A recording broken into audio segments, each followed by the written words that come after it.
horse with the speed of light, a cloud of dust, and a hearty hi-yo, Silver, the Lone Ranger.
With his faithful Indian companion Tonto, the masked rider of the plains led the fight for law and order in the early western United States.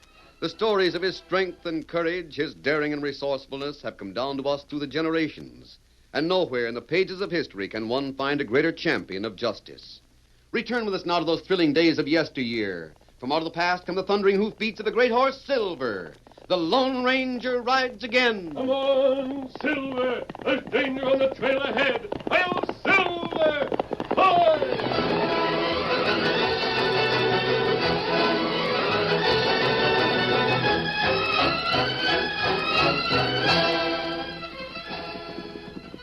A thick blanket of new snow covered the rocky hills of the North Country as the Lone Ranger and Tonto reined up sharply and scanned the trail ahead. Oh, Silver. Hello, look. Isn't that a smoke signal over there on the other side of the valley? Can you read it? Smoke say, help. Well, it isn't far. Let's hurry. Come on, Silver. Get him up, Scout.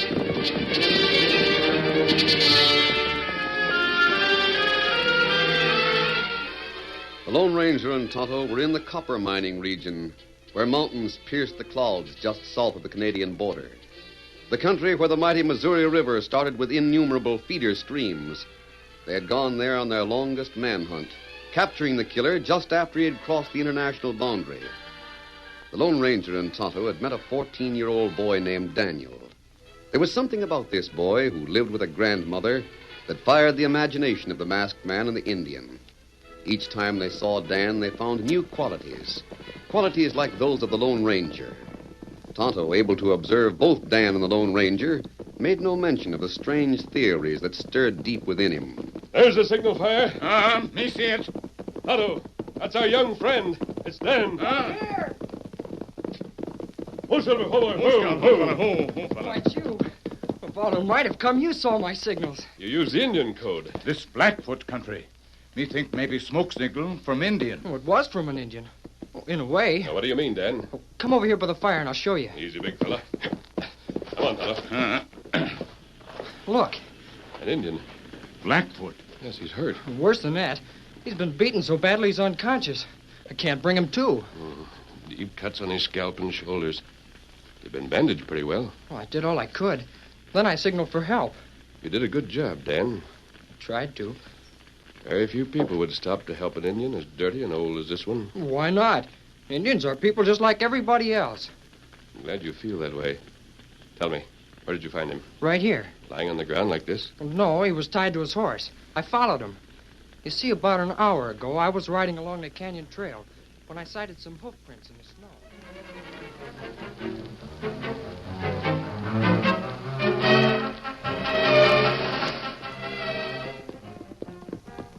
Oh, boy. Hoof prints. Made since since it stopped snowing early this morning. Must be a horse on the loose. No. Prints are pretty deep. He's packing something, but... Steady, boy. Let's see. Can't be anybody riding that horse because he doesn't stick to the trail. And he breaks gait. Oh, come on, boy. We're going to trail him. Get up there.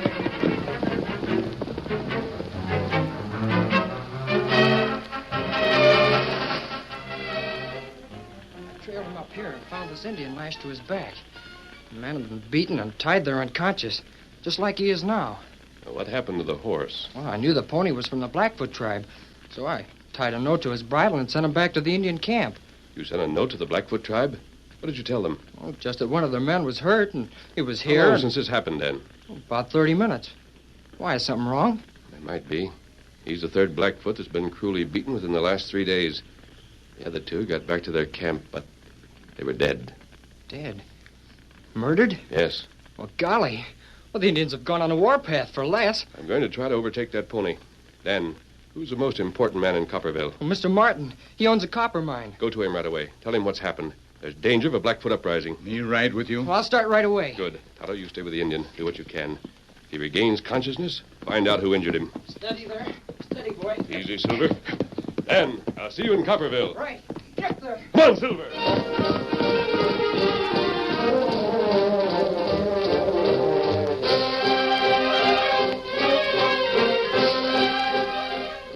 Less than an hour later, the Lone Ranger realized that his trip was in vain. The Indian's pony carrying Dan's note had reached the Blackfoot camp ahead of him. As he reined up his horse in a grove of trees not far from the camp, the masked man could hear the throb of drums and the monotonous chant of Blackfoot braves in a war dance. He had heard similar sounds many times in the Apache camps of the Southwest. Steady, Silver. He knew that soon the ominous beat of the drums would grow gradually louder, Easy, big fella. and that the war cries of the dancing braves would rise to the point of frenzy. Easy, steady, Silver. Then, at a command from their chief, the savages would mount ponies and ride to Copperville, bent on vengeance and destruction.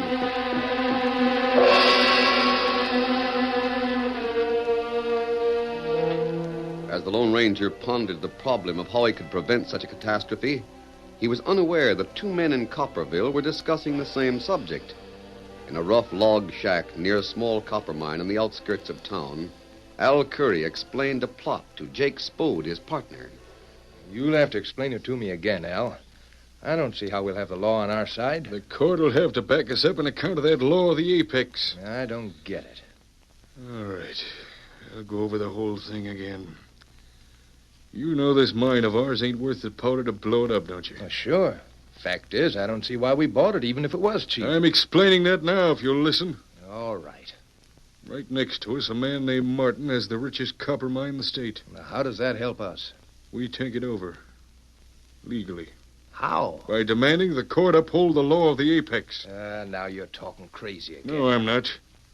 When we bought this land, there was an outcropping of ore on the surface of the ground. It didn't mean anything. We sunk a tunnel 200 feet into the hill, and the veins already petered out. Sure, but that don't change the fact that ore was showing on the surface when we started to mine it. I suppose that helps us get Martin's mine. According to law up in this country, if a vein of ore surfaces on property that is legally yours, you can follow that vein wherever it goes.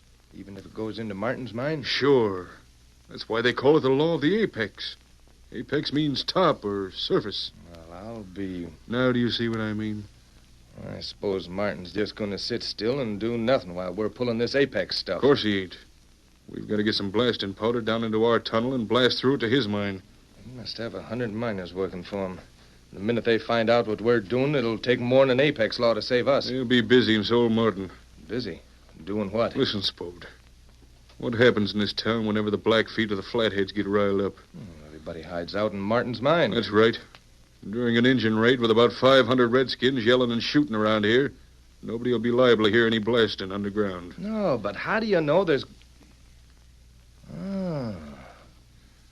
Now I see why we beefed them Blackfeet and tied them to their ponies. You know, Spade, sometimes I figure you're almost smart. I get the whole thing now. That's pretty slick. When do you think the engines will... Whenever they decide too many redskins have been killed, then they go on the warpath and hit for the nearest town. Just happens that Copperville's the nearest town. Well, how about us? Are we going to... Don't worry, we'll be a couple of 100 feet under the ground when it happens. You sure got things figured out. Can't miss. I say, I just thought of something. Yeah? Well, after the Indian raid's over and we blasted through to Martin's mine, can't he stop us from taking out ore? That part of it's simple. We just ask the law to issue an injunction that'll stop Martin from running his mine. We have to prove our ore vein and his is the same one. We both know it ain't. Whenever you take an argument to court, Spode, everything takes time. And while Martin's proving we're wrong, the injunction says we're the only ones who can keep on mining. Well, we got plenty of powder. When do we start blasting? As soon as the engines hit town. And that's liable to happen any minute.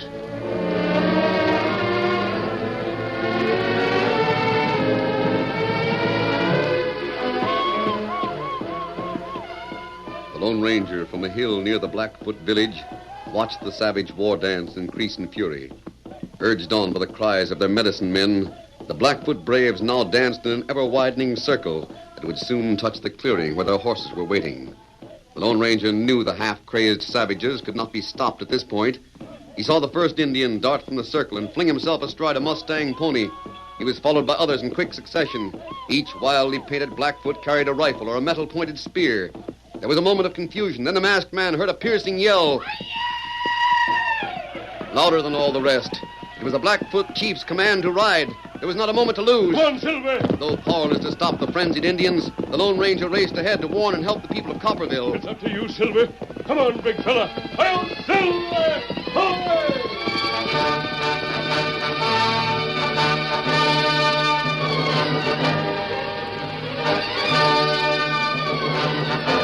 In the meantime, Dan had found Martin in the little office next to the tool shed at the entrance to Martin's copper mine. Mr. Martin! Mr. Martin! Dan, how are you, boy? I'm all right, but something's happened. What's wrong? Blackfeet on the warpath. They're heading this way. What are you saying? Injuns. Gonna raid the town. How do you know? The Lone Ranger told me to warn you. He said you'd know what to do. Lone Ranger. I'll round up all the folks in town and get them in the mine shaft. That's the safest place. Well, can I help? I'll sound the steam whistle. Maybe some folks won't know what it means, though. Could you go down into town and... Sure. I'll tell everybody I see. Make that whistle as loud as you can.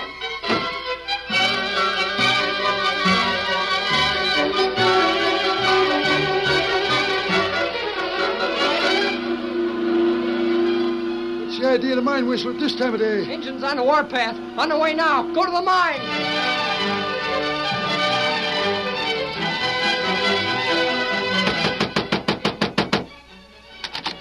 What do you want, kid? Injuns, Blackfeet, heading this way. Engine, gee, Hossaphat, what'll we do? Go to the mine. Martin's mine. Indians! Thanks, boy. Come on, Mary, let's head for Martin's mine. Indians are coming. Blackfeet on the warpath. Go to Martin's mine. We're on our way.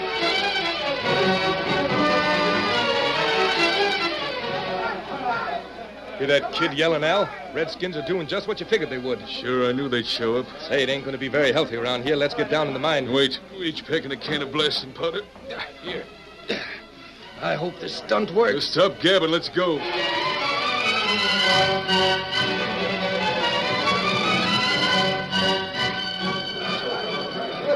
Now, wait a minute, folks. Don't get riled up. Wait a minute. Everybody's safe here in this tunnel. Keep the women and children in the back.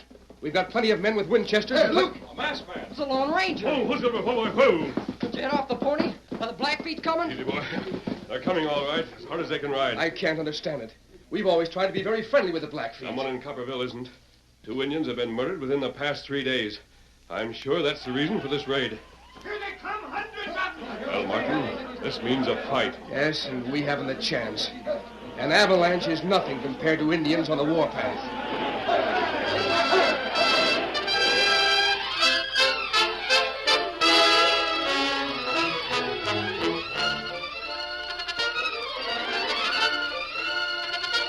The curtain falls on the first act of our Lone Ranger story.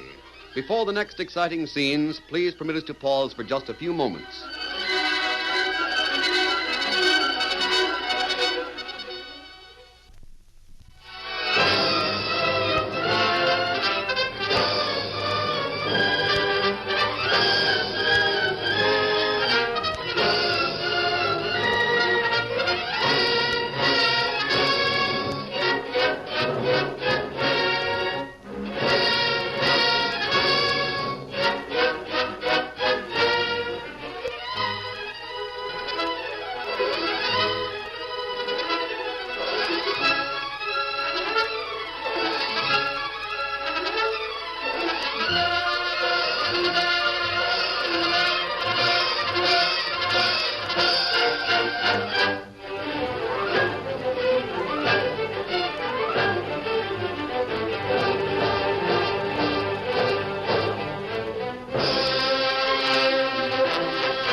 Now to continue our story. The Blackfeet, a violent horde of war-crazed savages, hit the town of Copperville like a tidal wave of sudden death. They thundered down the main street of the little mining village. A few moments later, the crash of window glass and the thud of flaming arrows against wooden buildings was proof they meant to write their vengeance in letters of destruction. In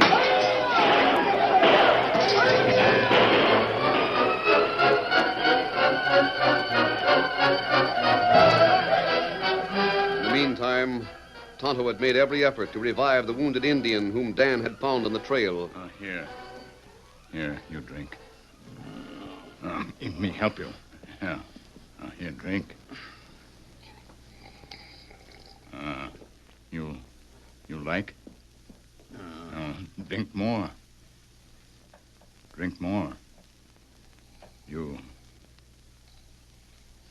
feel better? That's good. Here, Scout. We both ride, Scout. Here, me help you up. You come.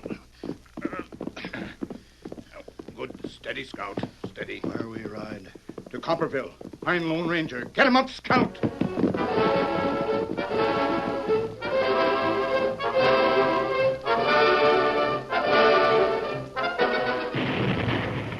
What was that explosion? Are there men working in the mine, Mr. Martin? Not that I know of. I can't understand it. Gallagher! Yes, sir? That blast, what was it? I don't know. There's nobody at the end of the shaft. All the men are up here with us. Better go down there and see what caused it. Yes, sir. Can I go with him, Mr. Martin? Yes, I guess so, unless the Lone Ranger... Go on, Dan. There's nothing we can do here but wait. Hope that the burning of the town will satisfy those Indians. I'll come right back. Mr. Martin says I can go with you. Oh, it's all right with me, son. Grab onto this ore car. We'll coast down to the end of the shaft. All right, let her go.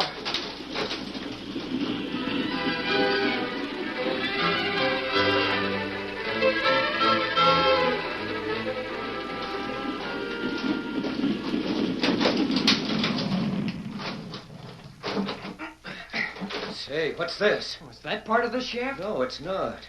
Must have been blasted through from the other side. That's right, Gallagher. There's no mystery to it. Al Curry. And Spode. First time you ever seen a blasting job, Gallagher? No, but it's the first time I've ever seen a couple of highbinders trying to mine another man's property. You must be speaking about Martin. Yeah, he's the man I work for. And you two hombres have just blasted into an ore vein that belongs to him. Maybe we've got a different idea about who it belongs to. You won't get away with it. We'll take anything that's rightfully ours. Yours. You If can't. he wants to argue about it, he can take it to court.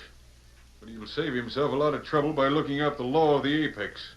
Apex? Oh, so that's your idea. Why, you... Stand where you are. He's got a gun. I see it. Mighty funny you varmints picked this time to cut through here. Yeah? Just when there's an Indian raid going on, the whole town being burnt down. Indian raids don't bother us. I see they don't. Come on, kid. Let's push that car back to the top. Sure. Tell Martin I'll see him in court. Give our regards to the Indians.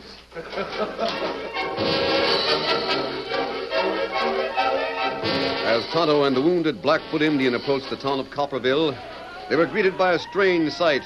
That which only a few hours before had been a peaceful mining town was now a raging inferno. The clapboard buildings along its main street were twin rows of blazing bonfires, and every log cabin that dotted the surrounding hill was a separate island of flame. Wildly yelling Blackfoot savages were everywhere. Afoot and horseback, they swarmed back and forth between the columns of smoke and fire. Tonto reined his horse to a halt. Hold, Scout. Hold, fella. Hold, fella. Only way we get through town. Make Blackfeet think we braves. Now you hold tight. Me yell. Get him up, Scout.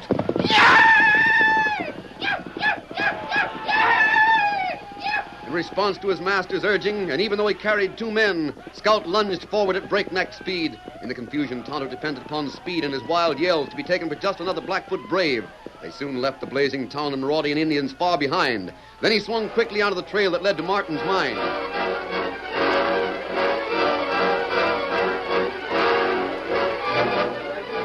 If that don't beat all. As if an Indian raid wasn't enough trouble. Those tin-horn miners, Al Curry and Spode, have to start blasting. Who are Al Curry and Spode? Just a couple of fly-by-nighters. They own the property next to me. If you ask me, Mr. Martin, I think they framed the whole thing. So do I. Curry wouldn't have pulled a gun on Mr. Gallagher and me unless A it was... gun? Why did he do that? Because I told him it was funny he picked an Indian raid to cover his blasting. Yes, does seem more than coincidence. Both of them are pretty nervy. They said they had a right to any ore they wanted to mine on account of the Apex law, or something like that. Law of the apex. They must have some ores surfacing on their land. They have. But it has no connection with the vein in this mine. Well, I see what they're trying to do now. I've heard of the Apex law, but I didn't think any... Unfortunately, Mr. Martin, crooks use every advantage they can. I'm going to talk to those men. Come along, Dan. Sure. Here comes an Indian riding straight for us. That means they've finished the town and they're heading this way. Hand me that Winchester. I can pick him up before he gets here. It's Tonto! Wait a minute. Hold your fire. Oh, Scout, fella. Tonto. Me ride through town. Blackfeet burn it up. They head this way plenty soon. You brought the engine. He's alive. Him better now. Wait. Me help him down. Blackfoot. This Lone Ranger. I'm glad you're feeling better. You'll soon be well and strong again. Me thankful. White man, Indian, save life. Do you know who beat you? 2 white men. Well, that's not very clear. There are 200 or 300 men in Copperville, and I... Oh, wait a minute. Oh, where are you going? I'll be right back. I can't see any reason for him to go down in the mine. If the Indians attack, they'll come this way. I think I know why he left. Here they come, Indians! There must be 1,000,000 of them. Get ready, boys. No, don't shoot yet. Maybe we can talk to their chief and The fix only way to talk to a redskin's with lead. Wait! Here comes a Lone Ranger. Just keep walking straight ahead, and we won't have any trouble. No masked outlaw could do this to me, coming down here and pulling a gun. You forget that you pulled the gun first. Keep your hands up, both of you. Mine are up. Don't shoot. I've no intention of shooting. I just brought you up here to find out something. Mongo manekte, kula! Look, it's that redskin that we... Mongo manekte, kula!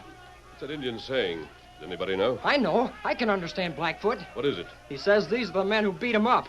The men who killed his brothers. That's a lie. This Indian raid was a plan, and not an accident. Here, them Redskins are right on top of us. I'm going to start picking them off. No, wait now. We're outnumbered 10-1. Better get down, shoot, and it'll be scalped without a fight. Another minute, and this will be a massacre. The worst of it is innocent people will die because of these 2 men. That ain't my fault. I didn't think Otto, keep them covered. That brave out in front must be the leader. If I could only talk to him, I might... Him chief, running bear. Trying to talk to Indians on the war path... Well, I know one way you could talk to him. Yes, Dan? I've lived in this country as long as I can remember, and I know the Blackfeet pretty well. I've heard how you studied the Southwest Indians, so I studied these Blackfeet. Go on, Dan. Well, there's one thing they honor and respect above all else. If you can show them that you have that... What, Dan? Courage, bravery. Well, they've let captives go free when they admired them. Yes, you're right, Dan. All Indians do. I'm afraid that won't be of any help to us. Those Redskins are packing rifles, tomahawks, and spears. They're just waiting for us to make a move. Then they'll move in. He's right. We've got to be killed. I say let's take some of them with us. Oh, wait. Here, Silver. What are you going to do? I'm going to try to bluff them. Make them think they can't hurt me. Easy, big fella. Come on, Silver. Straight toward the encircling wall of savage Indians rode the Lone Ranger. The very air was charged with tension as many of the braves gripped their rifles and tomahawks in anticipation. But slowly, as the strange masked man on a white horse approached without displaying a sign of fear, the expression on their faces changed from hate to amazement. Who was this masked white man who rode calmly into the camp of the enemy with his head held high? Surely he must be a brave and noble warrior. The Lone Ranger reined to a halt directly in front of Running Bear, the Blackfoot chief. You are the great Chief Running Bear. I salute you. Who you? Chief Running Bear, you have made war and burnt many houses. Now you want to kill. White man killed 3 Blackfoot brave. No, only 2. Your 3rd brave was rescued. He's alive and will soon be well. He's over there in front of the mine. Running Bear no see him. Come on over and I'll show you. You're not afraid to come over, are you? Running Bear not afraid. Me go with you. Good. Come on, Silver. Wait.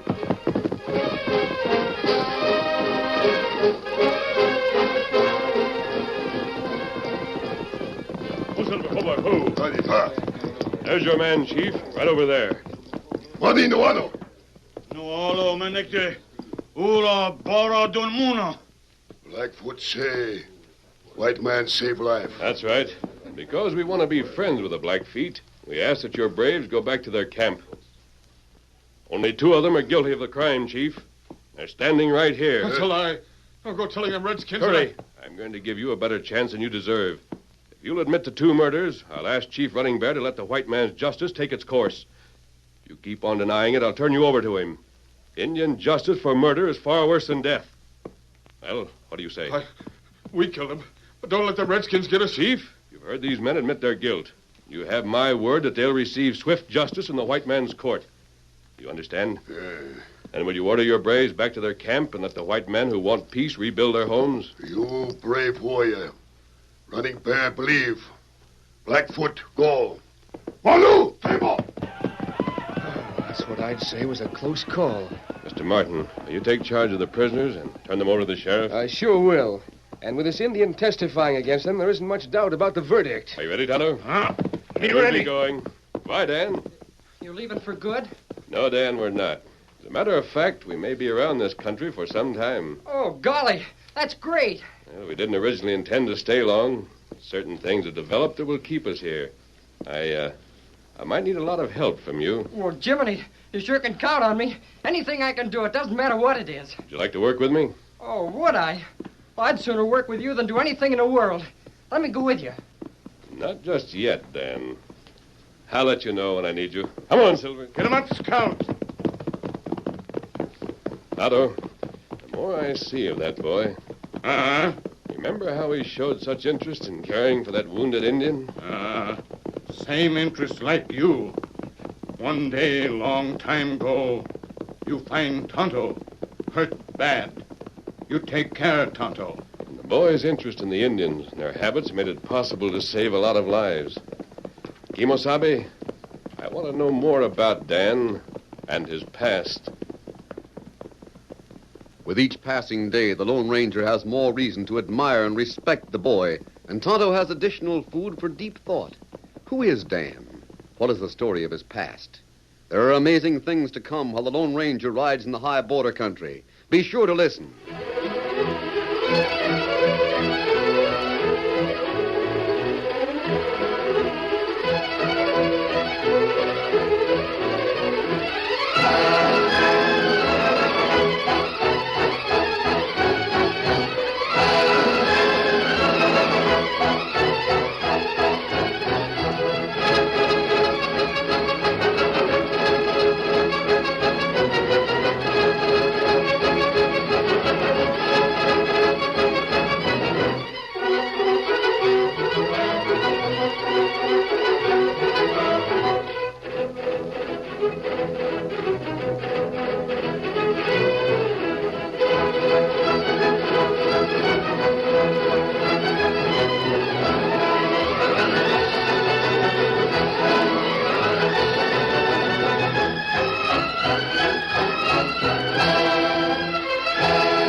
The story you have just heard is a copyrighted feature of the Lone Ranger Incorporated.